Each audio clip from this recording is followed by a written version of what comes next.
There he is.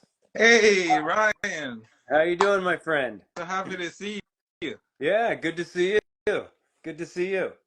So I was just before you got on, just kind of talking to everybody that was on the excuse me, that was listening, just about how a monk, how does he live his life? How does he keep that discipline through his day? How does he keep that intensity without falling off the rails, without getting attached to things, without falling into these traps that I feel so many people right now in this world are. But then my side, coming from motocross, how does an athlete keep this discipline, this focus, this intensity? Is it the same mindset? Is it the same kind of approach? Is it the same roots? And also, just kind of wanted to ask you questions about what you could give advice to people, kind of going through this world right now. So anyways, why don't we start with this? Why don't you tell everybody a little bit about yourself? And also, I think you have a really an amazing story of what happened to you when you were a child and what brought you into being a monk and being able to serve people, help people, and do what you do. Yeah, well, Ryan, I'm so happy to be with you because last time we talked on the phone, I was like, this man's on a mission, You have this incredible ability to inspire people, not just to be expert at motocross, but to be better humans.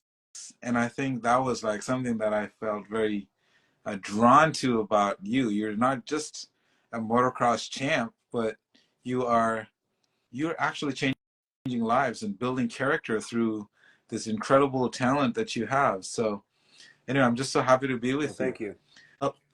A, a little about me is, I grew up in northeastern Indian, the Himalayan mountain regions, and just about 5 years old. My brother was 8, and we were just hanging out, playing in the mountains and in the jungles, and we kind of strayed a little too far, and we didn't know how to go back home because there are no paved roads, there's no names on the streets, and there's nobody around to ask for directions. There was no Google, maps and MapQuest. And so we were kind of lost, and that's how my life ended up. Uh, Me being in a monastery, and Hmm. we just roamed around, and me and my brother, who was 8 and I was 5, we just roamed around India and got picked up by a German monk. Really? Crazy thing, a German monk, Wow. 6'5", 6'5" is like is like a Mm-hmm. tight end, Mm-hmm. and he was there and completely clad in saffron robes, and he had the whole look, and looked very serious and intense. I was kind of Mm-hmm. scared, but he is the one that finally picked us up from the streets and brought us to a monastery, Wow. because we were just two kids who were just lost. We didn't know how to Yeah, go back it's home. almost homeless, huh? Yeah, yeah, Wow. yeah. Wow. That's how my life ended up in a monastery. Never intended to be a Yeah, monk. I just go with life and just go with the flow wherever it takes you. yeah. So that's how I became a monk. Oh, very nice. Okay. And so once that life started, what attracted you to it? Why did you stay with that, I guess that idea and that discipline? What did you see on the outside world that made you say, I want to follow this path? The cool thing, question is very, very nice question. The interesting thing about my life is that I did not choose to be a monk till I was about 17 years old. Hmm. Okay. It was just like, know, you're 5 years old. Who makes decisions for themselves at 5? Yeah. You're just like, give me some food, give me my toys, and just leave me alone. And whenever I'm hungry, I'll come and find you. So I didn't know what to make of my life. I was just like going with the flow. And at first, I didn't like it. It was just, it was a Yeah. lot of discipline, waking up at 2 a.m. and just doing a lot of meditations. But as kids, because other kids were doing it, so I kind of, got myself to do it Yeah. as well. So that went on till about 17 years old. Just like complete focus, discipline, waking up at 2, going to bed at 6, eating a very healthy vegan, vegetarian diet, and a lot of exercises, meditations. It's hard for kids to meditate. It was Yeah. hard. So at first, I didn't want to be a monk. I just had nowhere to go. I didn't know. I didn't know how to go back home. Yeah. When people asked me, they're like, "Hey, Veda, you know, we're happy to help you go back home, but like, what's your address?" And I'm like, I don't know. I don't have So one. I was, so I was like, I was stuck, you know. I Yeah. was, so All that's the right. situation. But at 17, I was having some serious crisis, you know, identity crisis. Like, where are my parents? Mhm. Like, what am I doing here? Everybody seems to have parents, and they seem to have some sort of a relationship, and you know, I have nothing.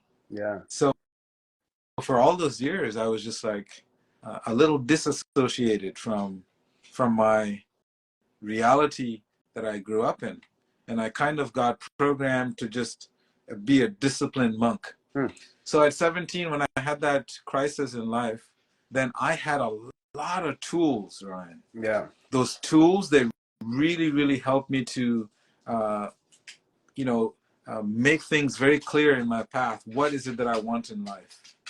And so at 17, I actually decided that I kind of like this monk life, because once you're disciplined, there's a lot of clarity, and Mhm. whatever you see outside, it doesn't make a lot of sense. It seems a little shallow, and so the inside of a monk, it's very deep. It makes you really take everything from the perspective of, like, what is truly you, Mhm. and what is it true that's out there that you could have a genuine, uh, an authentic relationship with. And it was mostly Yeah. things, but we grew up with nothing. I mean, my belongings fit in a little square box, you know, Yeah. a foot box, a square 1 foot box, all my belongings. Wow. We had no belongings. We slept on the floor on a thin mat. We had no pillows. We just had just one scarf for the top and one on the bottom. That was it. And so there was a lot of mental discipline, and you know, the physical discipline also helped, and that kind of gave me a lot of clarity on life, and I could really question everything in front of me. And I think something very similar to what you teach, I think, when I was scrolling through your Instagram and watching your videos on YouTube, you teach a lot of discipline, how important it is to be so disciplined and focused. And I found that to be one of the essential principles in my life that makes me be very clear in my objective and the purpose of my life, and why I do what I do, and the relationship that I have, it's very authentic, Yeah. like genuine appreciation. Like when I think about Ryan, I genuinely appreciate the soul that you are, and the mission that you're on. So even though you're so far away from me, to me, the deep relationship that we have, it's a relationship of deep appreciation for another soul who is changing the world. Like we're on the same path. Yeah. So it's almost like you're with a feeling like that. It's almost like you're, you know, you're grateful for the roots of the person, right? Yeah, Not even so much the person, the roots of the person, and that's what the attraction is, or that's what the connection is, or whatever it is. So I get that. And so with this, with following this path and this discipline and things like that. So in a daily method, in a daily routine, because that's what a lot of people are big on right now is morning routines, morning routines, morning routines. So what is a morning routine for now yourself that maybe doesn't live in a monastery, that now has maybe more of a normal life because you're out traveling, teaching people and stuff like that? Because it's much easier to get into such a disciplined routine when you're in a monastery and you don't have a lot of distraction. But what routine do you have that maybe some people can tune into and learn from while you're on kind of the go? you know, through your day and all that? You know, there's a slight change. Instead of waking up at 2, I wake up at 3:30. Yeah. Every day, 2:30. 3:30 every day. Wow. Okay. Because you know, I give my body a minimum of 7 hours of rest. It's really, really critical for mental health. All monasteries, monks know that unless you give your brain cells uh, Yeah. some rest, Yeah. then it's only a matter of time that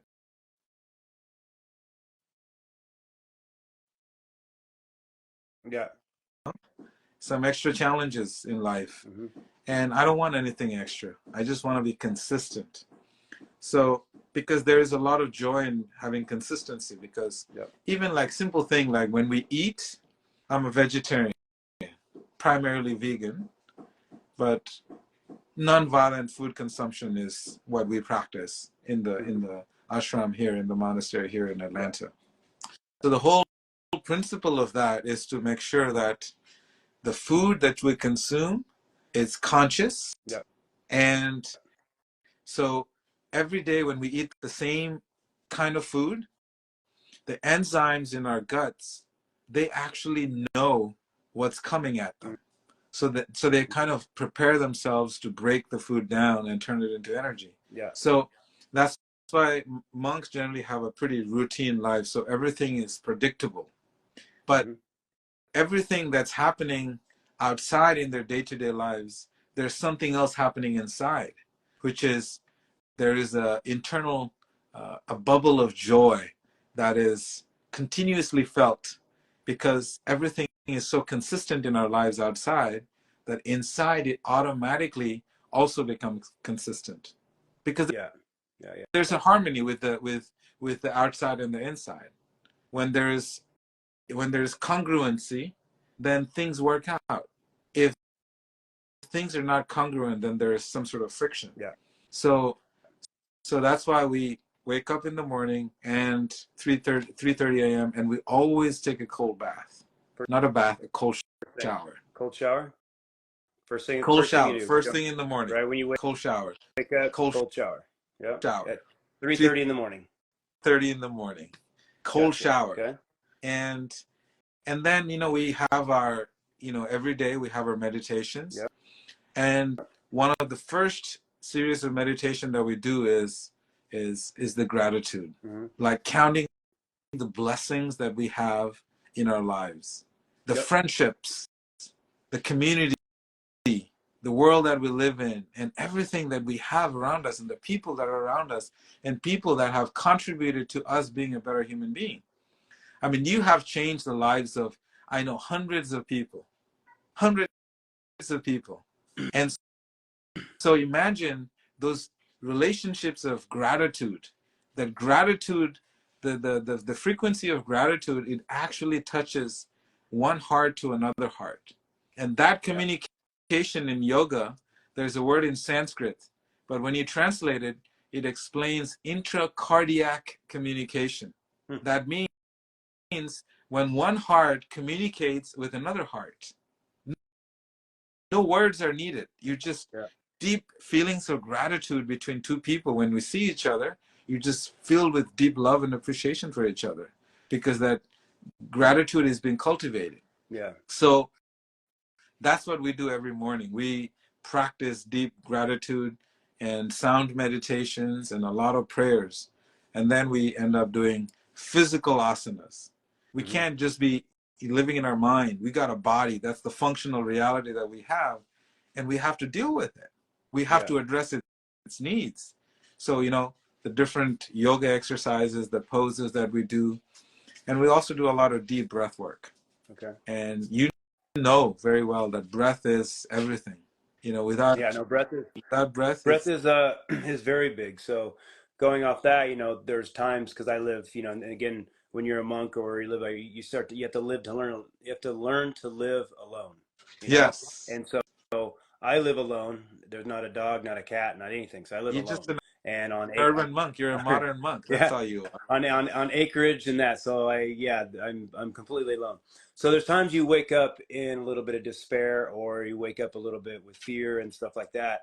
And so I've been really just kind of going straight to gratitude and not going any farther than where I'm at. You know what? Thank you for this pillow. Yes. Thank you for the thank you for this comfortable mattress I have. Thank you for this warm comforter I have. Thank you for this dwelling that keeps me safe and heated. You know, I don't it's just like I try to just get to that point, and then it seems like that that fear, that lonely, whatever it is, just it fades away because you're not going so far outside yourself. You know, you're Right. not looking, you're not grasping for big things. You're getting to just the minute things of where you're at right now. What are you grateful for right now? Not if you wake up, and not if you go down the street, and not if you get in your car. Yeah. You know what I'm saying? And Yeah. and so that, and then also been, really focusing on what you're saying, breath. Um, when I run, when I get out of, I've been running, I do a lot of running. So when I get really out of breath, I'll just sit in this warrior pose and really focus on letting my body breathe, Ah, you know? nice. So letting my body breathe, and you'd be blown away by how fast you recover from being out of Yeah. breath. Like normally, if you're out of breath, you're trying to catch your breath. You're trying to control your breath. Right. Well, when I get out of breath and I just sit there and I let my body breathe itself, I recover probably 50% faster. It's incredible. So I've been really kind of focusing on just really, even when I'm running, just letting the body breathe instead of trying to do it. And I've kind of came to that, like, wow, the mind's even controlling how you're breathing, Yeah. right? Yeah. The mind's even Yeah. controlling how you're breathing. Yes. Yeah. Yeah. Yes. Right? Totally. Yeah. And it's very interesting you say that because Ryan, I really dove deep into the breath works, like Yeah. really deep. And it explains in the yoga texts that the molecules in the oxygen Hmm. molecules within within those oxygen molecules there is an element called prana, and Yeah.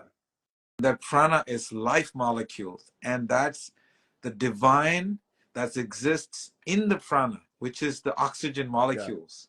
And so what that does is breath is not just a gratitude towards everybody around us, but gratitude to the divine, because without that oxygen we're gone. Yeah. Yeah. Without the prana in the oxygen there is no life. Yeah. So that's something. And in our monastery here we also have this thing where we do this breath of detachment, Hmm. which is very deep breath work that you just actually can even leave your body and Huh? go for a little excursion. And sometimes when you're not able to go on excursions, then what happens is you get stuck in your trauma and your trauma just comes out. Mm. Yeah. Yeah. And then you're expressing it through this breath. And more of your trauma comes in.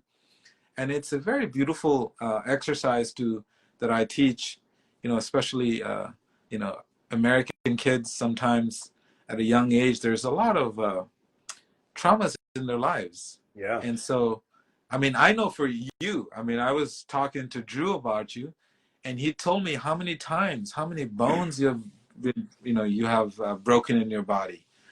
I mean, your spine is a metal spine. There's nothing left of it, like, and how much trauma your body has gone through and how you've been able to cope with it. You have a unique coping mechanism. But in the yoga, they actually teach us that there is a subconscious mind where all this trauma emotions are lodged. And just through breath alone, you Hmm. can actually set yourself free. So Wow. what you're Yeah. doing with the breath work and jogging, it's one of those things. It's just incredible that you're actually living that life to be free. Yeah. It's a life of freedom. Yeah. And it's you everybody thinks, everybody wants to be where they think they should be and not be where they think they Yeah. shouldn't be, but they're not just welcoming where they're at and Yes. what is, where. And that's what, because this place that I came upon, I just stumbled upon it, wasn't really thinking about doing this, and all of a sudden now I live solo off grid. And that's a journey that I wouldn't put on anybody's shoulders, after now being involved in it. But what it stripped away, and what it stripped away, and what it stripped away, and what it stripped away, because I was never, I'm only faced with myself. Yes. I'm only faced with myself at all times. Whenever I have any issues or anything, problems, I can't just go to the city. I can't just get away.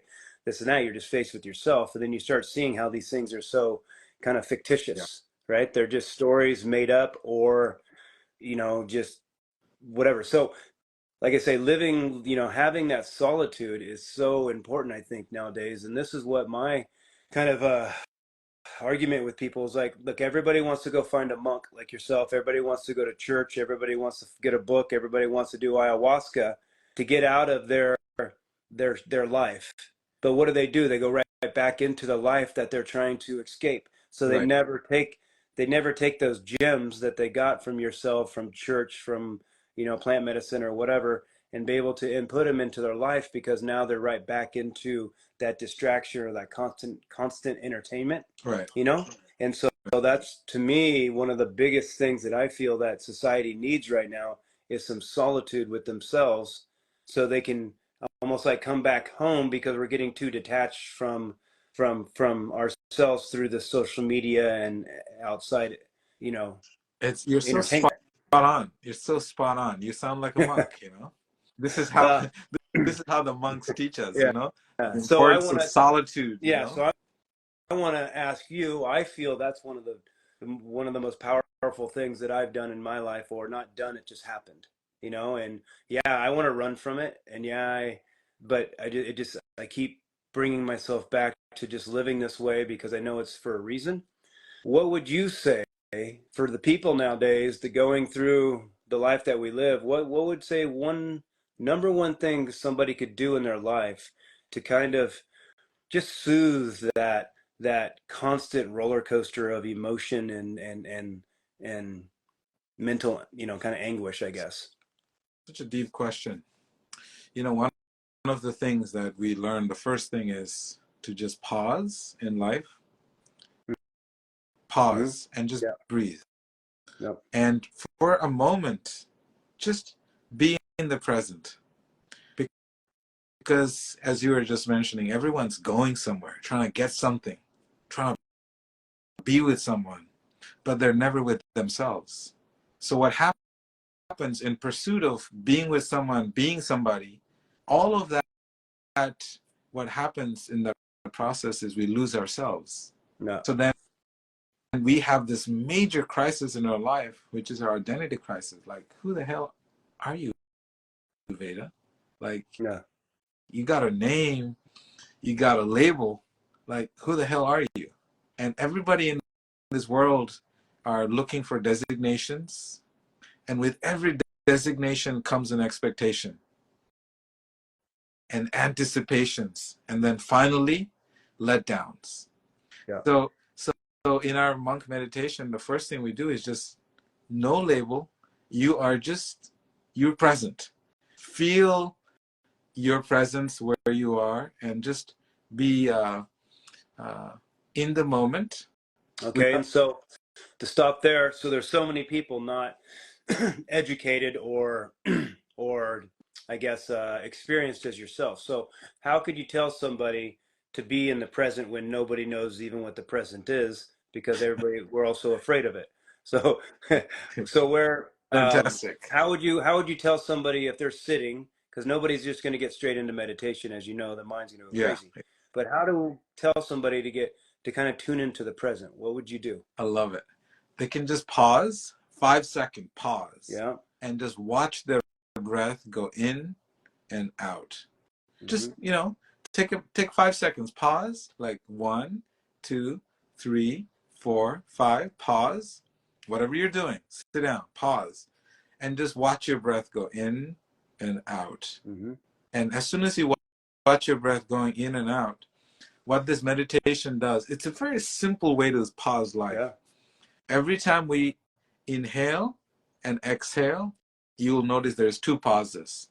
When you inhale, there's a short pause. When you exhale, there is a longer pause. Yeah. And in these two pauses are life and death that's happening to us every moment. Yeah. So if we just pay attention to the breath, then what happens is life becomes full circle. And you can become so calm just simply by watching your breath go in and out, and see if you can recognize the Yeah. pauses. And as soon as you recognize the pauses, in between those two breaths, between exhalations and inhalations, then you're going to start to pause your life. You're going to be able to reflect and think deep. So Oh, simple thing.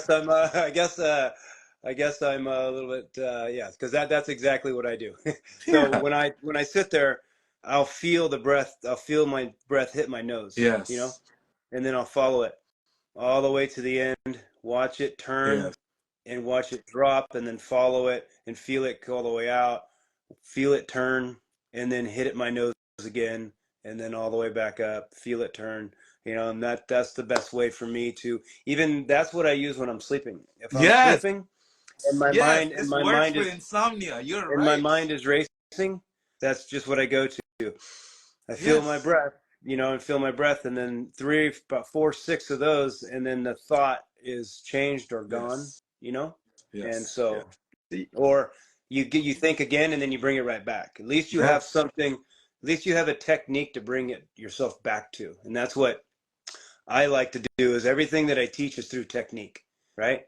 Because Mm, if someone doesn't know how to do something, well, then you have to give them a technique to know how to teach them how to do it, or right. it's going to be impossible, right? And Right. so if somebody says, "Hey, just be calm," just be calm. Okay, well, how be calm? Well, we got to be calm through this breathing technique, Yeah. right? Or this way. So that is something that I've kind of picked up myself, is just kind of bringing that meditative breathing pattern. Not that I'm trying to meditate, but sleeping, and it turns off that racing mind. Oh my God. I mean, it's incredible that you're doing it in sleep because a lot of people have insomnia nowadays, Yeah, right? And if you do the same breath technique that we just discussed, you will be able to fall asleep so quick. And because your mind shuts down and all the thoughts, everything that's coming at you, you're putting a little bit of a wall between you and all these yeah, thoughts, and it's just you. And then when it's just you, then you go to sleep real good. And you can also have very, very beautiful dreams because your mind is not just filled with all these thoughts and you're forcing yourself to sleep with all these thoughts. yeah. Your mind is empty. And that's the thing, is people, you know, when you have a racing mind and you're not racing it, well, Correct. how do you turn it off? You can distract it, but it's still, you can listen to music and all this stuff, but it's still going in the background. Correct. You have to do something to Correct. interrupt it, and that's why put that breathing pattern in it, and then that will, you know, that's been kind of something that I've used a lot, and then or go right into just Yeah. gratitude, right? Yeah. And just that's kind of, because sleeping, you know, sleeping sometimes is an issue, and you know, just for me, I just have a lot of energy, you know what I mean? It's not like I can't sleep or I'm anxious or anything else. I go to sleep at 9:30, I wake up at 12:30, I'm like, okay, let's go run, you know. Okay, I've got 3 hours of sleep, that's enough, you know. But also it's lifestyle, you know, just Yes. like you're saying, like being a monk, it's Yeah. lifestyle. My body, just like your body, is not lugged down by digesting all these different type of foods, all these foods that are poisoned, Yeah. you know, all this stuff. Our bodies are running very clean. Yes, you're a vegetarian, I eat mainly meat, but you know, Fantastic. we're both very, very healthy. Yeah. My things are green drink and meat. So, but See, what I'm saying somebody's is, need that, you know, somebody's yeah, need that, you know, yeah, as long as you listen to your body, you're good. yes. It's only when we If it are doesn't? like, Yeah, if it doesn't work for you, then it's not true. yeah, it's not your Yeah, truth. So, yeah. So, you know, part of what we do in our monk mode is teaching everybody to find their own personal truth. It's, yeah, it's really, really important. And we use this process called self-inquiry. It's mhm, the positive self-inquiry methodology. In Sanskrit, they call it Sankhya Yoga. How to mhm, connect with the process of self-inquiry. How to know the self with the self, by the self, for by knowing the self, you know the Supreme Self. And then thereby you're able to, you know, have this divine relationship simply by asking yourself these deep questions. What is my yeah, truth? You know, so like you have your routine, but your consciousness is here, you know, because you have such a disciplined life. yeah. I had this thought the other day in yoga. was like, why are we reading everybody else's book? Not that it's bad. I mean, everything has gems and this and that, but why are we reading everybody else's book and not reading our own book? Because Yeah. our past is our book. But the only way to open that book of your past is to be able to have time for yourself and ponder on it and Yes. sit there, right? Then you can read your book and see how your patterns have happened, how what you thought were you know, I guess bad things happen, how they turned into be blessings, how what you thought was going to be this great romance turned into, just you start to read your own book. And I feel when you start reading your own book, can you, how can you be able to start writing your own kind of fairy tale, right? By Yeah. learning from yourself, because nobody's walked a foot in our shoes. So everybody's experience is different. Yeah, some kids didn't have parents when they were young, but you didn't have parents when you're young, but it was completely different, you Right. know? So, Right. everybody walks differently. And that's where I feel is important that everybody's always looking for the exterior to tell them who to be and what to be, but they're not reading their own book on who they are, Right. right? And It's and so then taking profound. that and then taking that confidence and starting to write starting to write the stories that they want to read. You know what I mean? Yeah. Yeah. Start writing the stories you want Right. to read, not read about everybody else's amazing story. Right. Right. If that makes sense, Right. So, You know, one of the things that, I help to my students around the world is if you don't write your story, you're going to get mhm. caught in someone else's story, Yeah, or yeah, you're going to live someone else's story. yep, So it's time for you to get a grip on your life and write your own story. And I emphasize a lot about hmm journaling. Like how you're saying pondering. I say yes, but you need to document yeah, it. You need to write your story, because otherwise you're going to get lost in someone else's. So what you're saying is very, very, is very profound, because all sages, they used to write on palm leaves because they didn't have paper those days. So a lot of the manuscripts from, hundreds of years, it was all palm leaves and different yeah, clays that they use to write it on palm leaves so that you can actually still see their wow, lives. We have access to them. Like, when I studied Patanjali yoga, because I had to study all the Vedas, there's hmm 4 Vedas and I had to study all of them. So we continuously study and just like study, study, study. And I'm like, how do I know if any of this is true?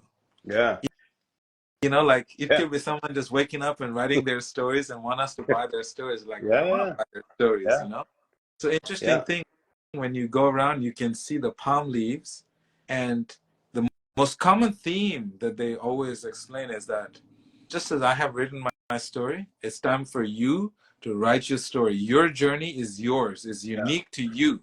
And that's what I think is for me is about religion. It's like, we're following these religions, but it's like, look, follow these road signs and make your own story. So I always explain this when people come here and they have issues and stuff, and I go, look, you see the top of that mountain, because there's a mountain right here, and I go, there's a road that goes right up it, right? I go, this is what we're going to do. You're going to go follow the road. It's a 40-foot wide road, graded, perfect, no problem. You're going to follow that. I'm going to go straight up the mountain, and then we're going to get to the top, and we're going to see who has the best story and who learned the most. Mm, I'll guarantee you just said, oh, it was nice. You're on your phone and, kind of just think, you're in your head. I'm going to come with the story that and an experience that you couldn't buy, because I got lost. I fell down this. Had to climb up that. I saw a bobcat. You know what I'm saying? Like, right, right, when you right, have right. your own journey, then you can write a real story. But when you're just following somebody else's journey, then you're just writing a duplicate. Yes, And so I don't know if it's bad in what you think, but lately I haven't had really any interest in reading any books. fantastic. No books. Nothing is interesting to me, but because I feel like I'm so tuned into trying to read my own book right now, and Yes, trying to get out of my own way, and trying to open up this new person that is coming out of this last situation that happened to me in life, that it's like there's so much more of what I want to give than what I want to get or take, you know?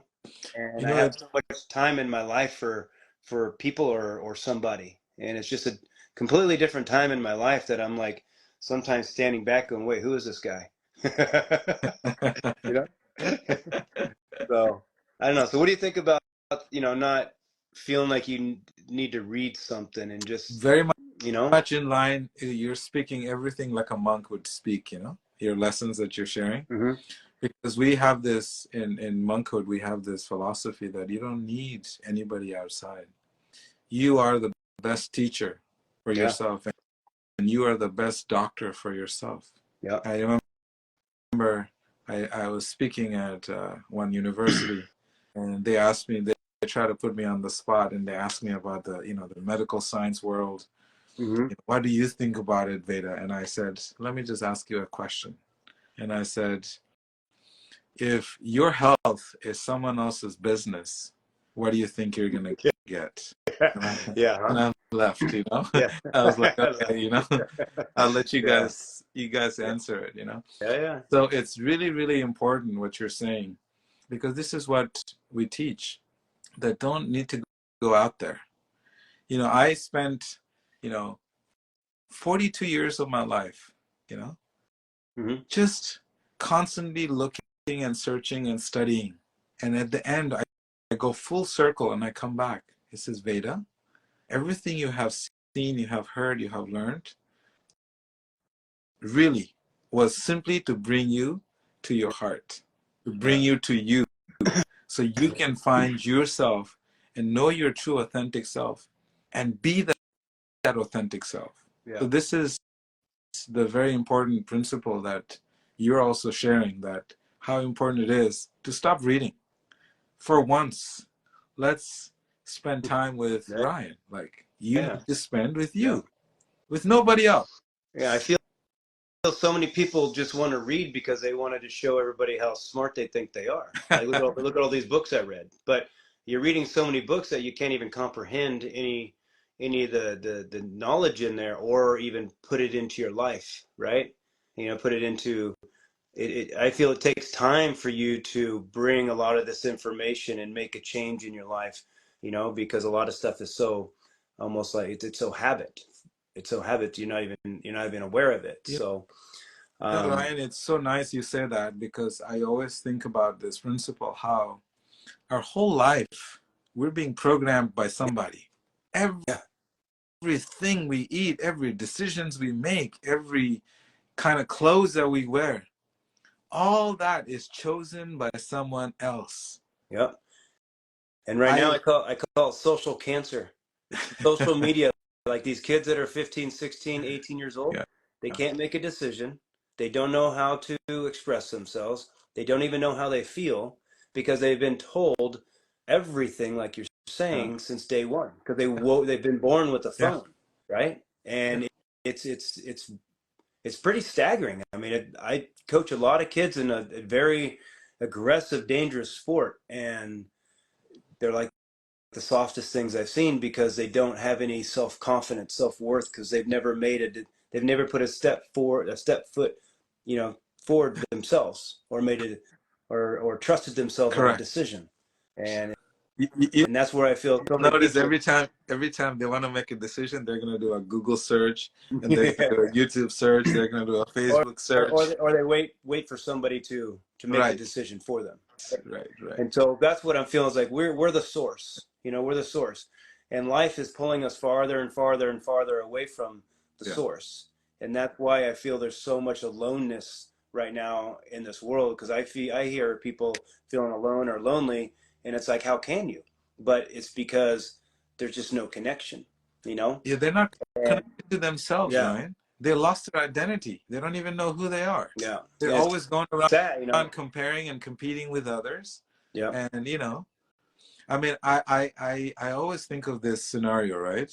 I had this student at Georgia Tech, and she told me that she was depressed, Hmm. and I said, let's talk about it. What do you feel? Why do you think that you're depressed? And you won't believe it. She said, I woke up in the morning and I looked my Instagram.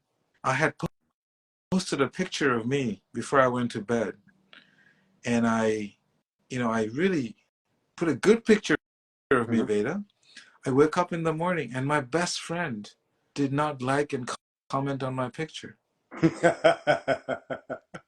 Wow. And Yeah. she Yeah. was like so disturbed. Yeah. Like, I I mean, don't people understand people how are she can that do that to me, Veda. How could she do that to me?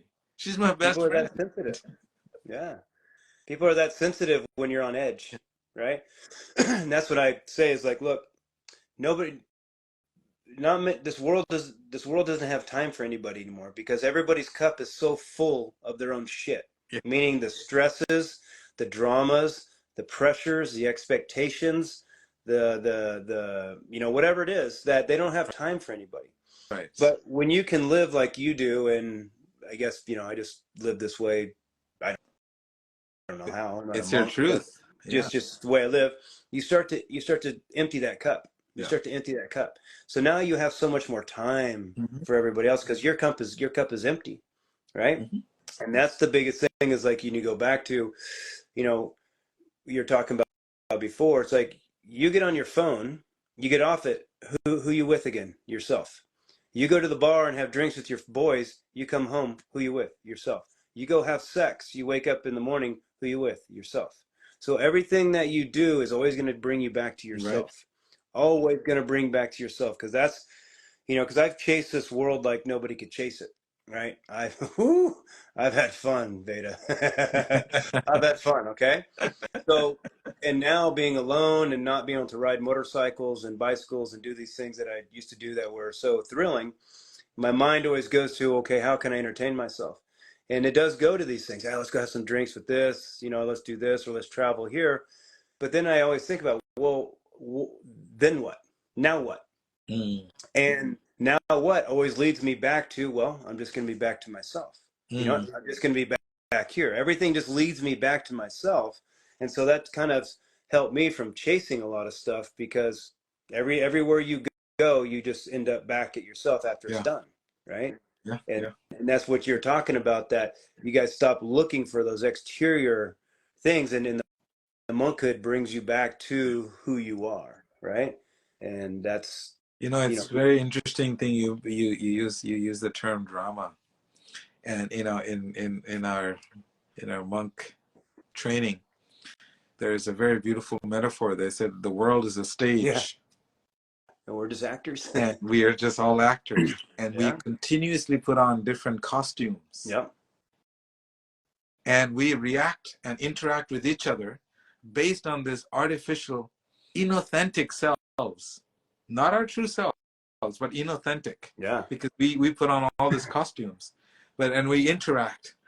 But the pain when some things go wrong, we take it to heart, like the real actor inside, the real person gets hurt. I But you all these taking it to artificial relationships we have is all this drama that we get into it.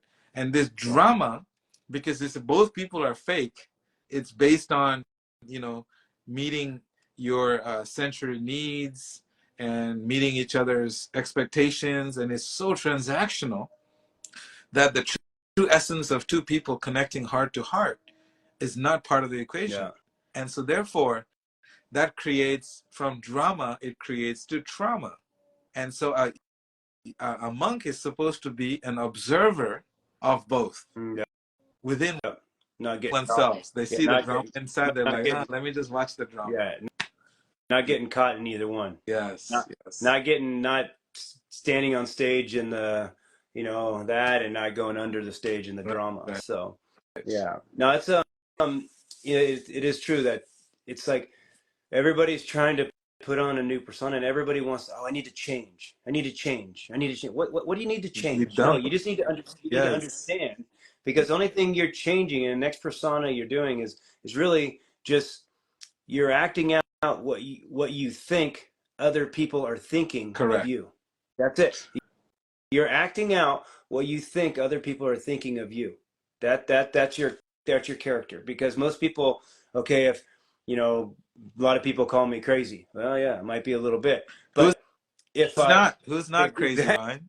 exactly, but what I'm saying is, if I tuned into that and I really cared what people said, then I would start acting a different Right. way. You understand? And once I start acting a different way because I'm going off what I think they're thinking of me, then I'm gonna start being fake. And once you Mm. become fake, well, then you're gonna be very offended. And this is why I think a lot of people are offended by these titles they take, like, you know, being gay or being tranny or religion or whatever, because they truly don't believe them. Because if you truly believed what that label you put on yourself, you wouldn't even be Yeah. disturbed, right? Yeah. Yeah. You know, and this is why I think it's yeah. I think it's just like you say, too many actors not really being real. You know, Yeah. You know, so also a lot of the things you mentioned, one thing that you mentioned is about this identities, these labels that we give ourselves, and yeah, this continuous labeling of things.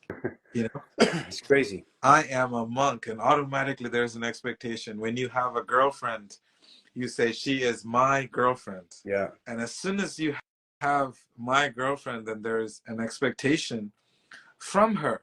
And and and it's not an actual expectation, it's a concocted expectation what a girlfriend should be. yeah. You take on once you say I am, you take on that whole consciousness, that whole idea, that whole mindset. It's almost like saying once you say I'm depressed, aha, you have taken on a lot of Yeah, baggage, right? So that's totally. why you have to be very careful what you say I am taking labels on, because you're taking on stuff that you haven't even thought about yet. You're taking on energies and emotions that you haven't even brought into yourself because you're tuning into this idea, Yeah. right? You know, it's like becoming a Republican. You're tuning into this idea, you know, or Democrat. So yeah, I feel that that's a very big Another label, you know, put another label on you. Just, yeah, yeah. you know, I remember watching NASCARs one time and I didn't understand what they were doing. And I was like, what are they doing? They're Yeah, just going I around was in just circles. hey, I was just gonna say that. I was like, that's what people are nowadays, just wearing around a bunch of NASCAR suits with labels, you know, as Yeah, song yeah, chiefs, yeah, right? totally. Yeah. Yeah, I didn't understand that whole principle when I first watched it, and I was thinking, why are they going around in circles, and why are their shirts Oh, I see what you're filled saying. with Yeah, so much writing on it, like so many yeah, companies everywhere, you yeah. know? That's everybody's So label, all, man. yeah. Yeah. Oh, that's good. So, and then, so in the morning you do this and all that. So what about like, say, going before you go to bed? You know, so let's say a lot of people have trouble going to bed and most people are watching TV, Netflix, and Netflix is only about how can you kill people, how can you slaughter people, and how can you rip people off. That's it. That's all it Yes. is. You know, it's just, it's disgusting. You know, it Yeah. really is. So, what do you do leading up to bedtime so that you feel rested and that you can get up at 3:30 in the morning and take a cold shower right away? So, you know, we have this practice where we, you know, don't eat after sunset. By 7 o'clock, Yeah. sunsets. So basically, how to sync our body to the circadian clock, you know? Yeah. And if we can do that, then we're good. So that means the sun sets, our metabolism slows down, the digestive power in the body slows down. We need to stop eating. So we start winding down at 7 p.m. And Mm-hmm. then we what we end up doing is we generally will read. So technology is out because those Okay. glares and the lights from the technology would definitely cause, you know, you to take longer to fall Okay. asleep.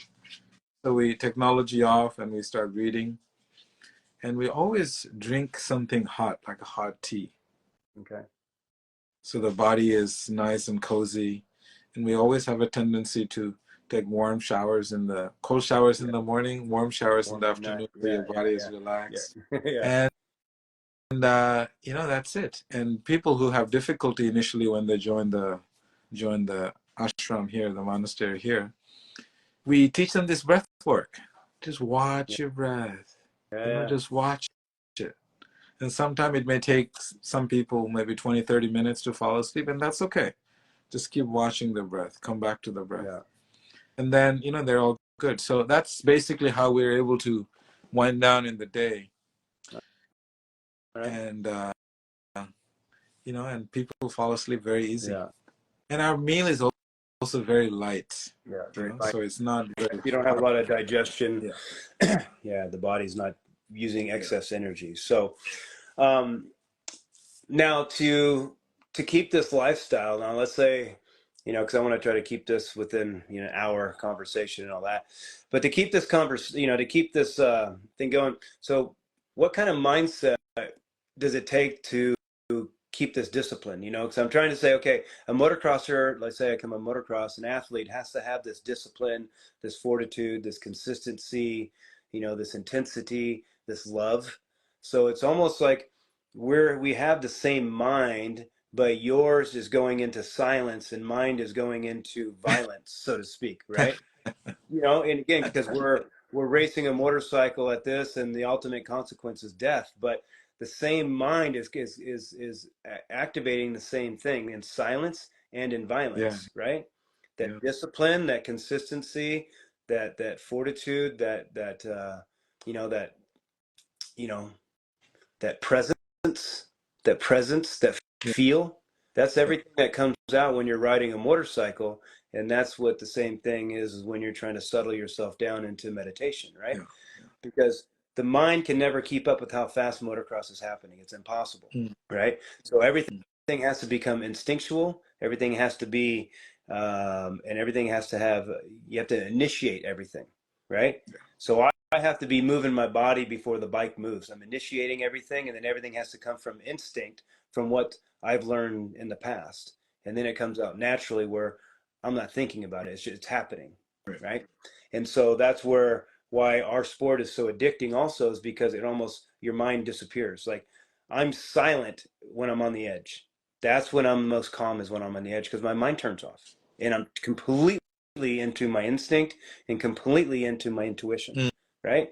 And mm, that is where I feel that sports, or my sport, hasn't really kind of understood, is that, hey, you can have the same mind and turn it off to be a monk, and you can have the same mind and turn it off and be the best racer in the world, right? yeah, It yeah, doesn't matter what you do with it. It's just, it's a place you put the mind, a place you put your attention, your presence, yeah. right?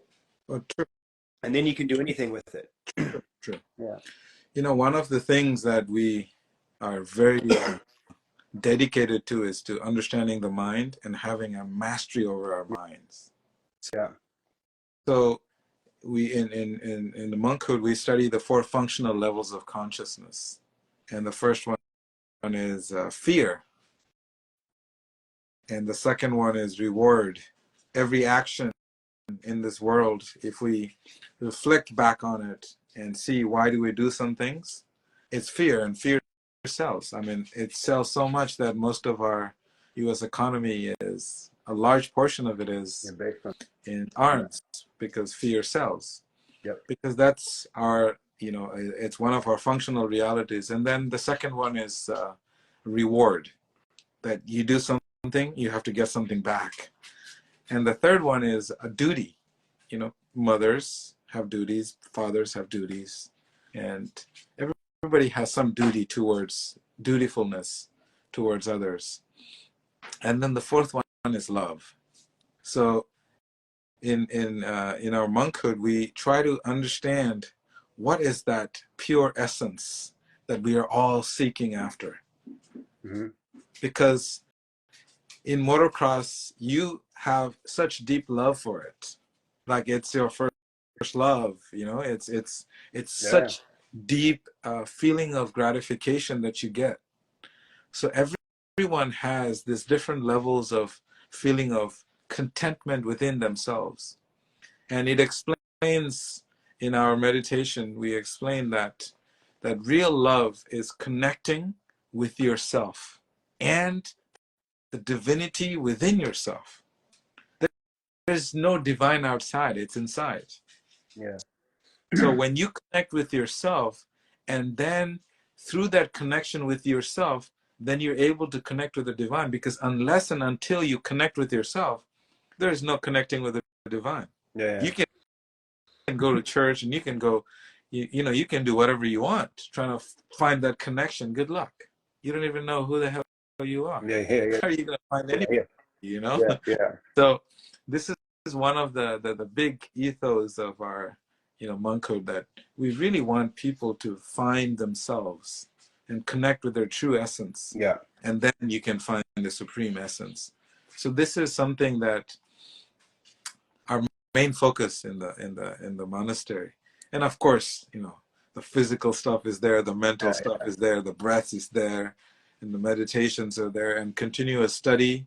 And we become like, this body becomes a laboratory of, you know, where you have your deepest realizations come through to you because you are connected to yourself. Yeah.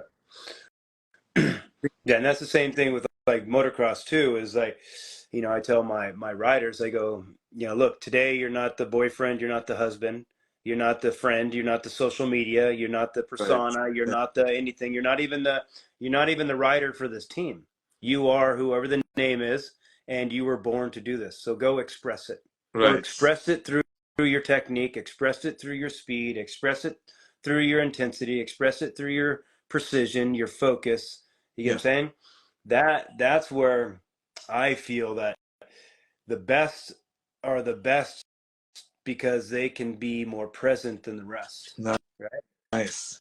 That kind of rhyme. The best are the best because they're more present than the rest, right? Right. Right. I love it. I so love it. so there was a guy named Ayrton Senna.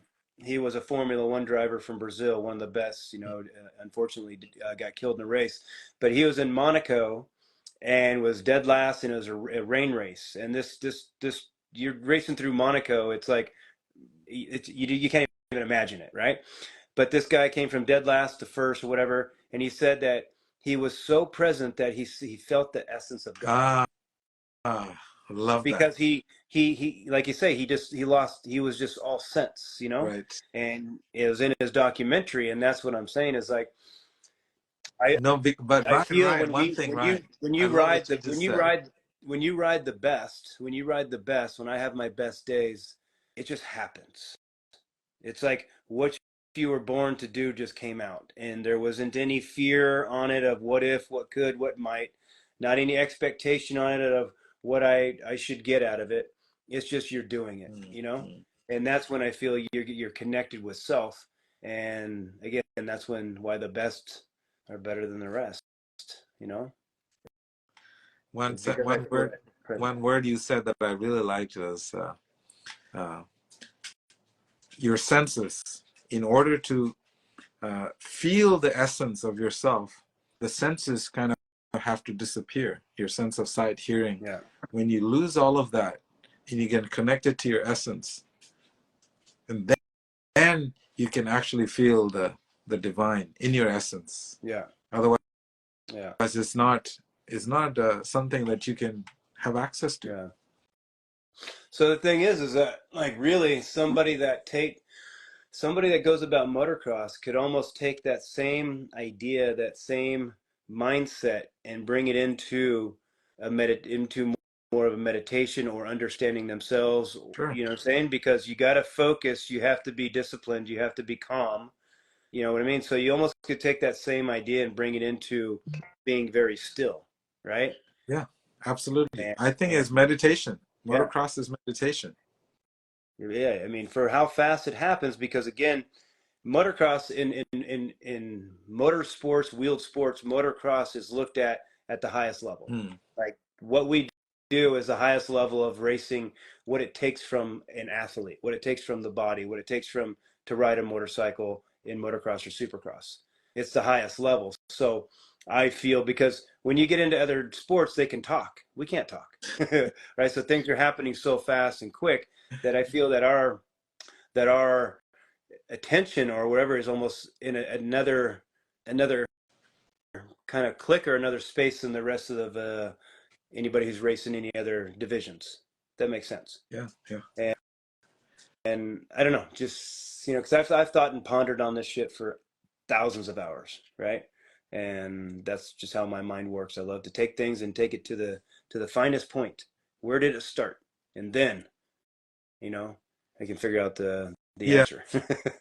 you know, the point that you make, mastery over the mind. Yeah, Whenever you get the mastery over the mind, you'd be the best motocross rider and best at anything. So, yeah, because it is your constant companion that enables you to succeed, or it is not going to let you succeed because it's going yeah, to provide so many obstacles for you. yeah. It's just, pretty much your body is your mind's best servant, Yes. right? So, Yeah. stop being the servant of the mind, get into the body, start, feeling, start tuning into your instinct, tuning into your intuition, right? Start, start having your own, kind of way, your own process, your own belief, your own trust in Mm. self. This is where I feel a lot of people they don't have trust in Yeah. self. So they're always reaching for things to give them hope, to give them confidence, or to give them, you know, whatever, right? Right. And when you have true trust in yourself, you don't reach for things to soothe yourself, or to direct yourself, or change yourself. It's all inside. Yeah, So and the secret to finding the self, once you find yourself, then it's easier to trust the self. yeah, exactly, That's exactly, why exactly. this monk training, meditation training, it really helps to ground you to yourself so you can trust yourself, and then you can be very successful in the world. Yeah, well, this is what we need to do. So we've been on here for an hour, so I Okay. want to cut Thank this you so now. much, Ryan. But I know that we are going to be doing some things in the future, doing some Retreats. some retreats out here in California at my place. I know you do them around the world. Also, I've talked to Drew about going to India with you next October, I'm and so excited about and do that. My that. So God. maybe We had so that 50 students this yeah. year. We had 50 students from the US and Europe. Oh And wow. we had such a blast going like to the Mecca of yoga, going to the Oh caves of like the sages that like meditated for thousands of years and like really charged places, you know? wow. Yeah, that'd be Very cool. mystical That'd be cool. places. So Yeah. yeah, it'll be great. Let's plan Yeah, and something. then I'd like to also get together with you and see how do we come together with like you know even like a book or a course or something.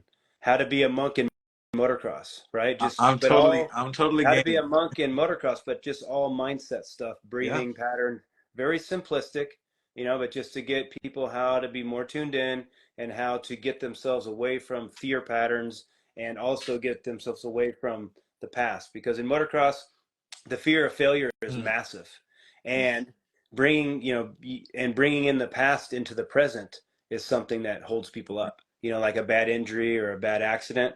So being able to learn how to not have these things affect you, I feel would help a lot of riders in this sport. So Yeah, it'll be great to do things together. yeah, Yeah, so but good. I think we should hang out maybe at least once a month or something like that, Ryan, and have these talks with Yeah, yeah, about I think so. collaborating yoga and meditation into motocross. Yeah, that'd be good. Be something new. So Thank you, very Ryan. good. Very good. Thank you to all the people in Yeah, the yeah, world who yeah. are, Thanks for everybody um, that followed and listened and tuned in, tuned out, wrote some stuff. Hope you guys learned something. So awesome. anyone who's watching me. Please follow Ryan and check out his incredible journey and transformation. You know. Yeah, and the same for me. Follow Veda and learn how to be.